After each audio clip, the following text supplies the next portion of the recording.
Find out the interest rate and fees you would normally pay with commercial real estate financing. What sorts of interest rates and fees do you typically pay with commercial real estate financing? Interest rates on commercial loans tend to be higher than on residential loans. Commercial real estate loans also often involve fees that add to the overall cost of the loan. These include appraisal, legal, loan application, loan origination, and/or survey fees. Some costs must be paid up front before loan approval or rejection.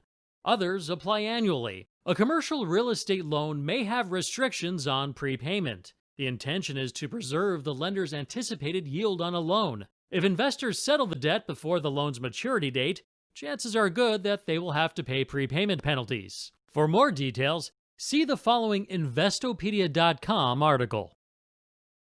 Find out the interest rate and fees you would normally pay with commercial real estate financing.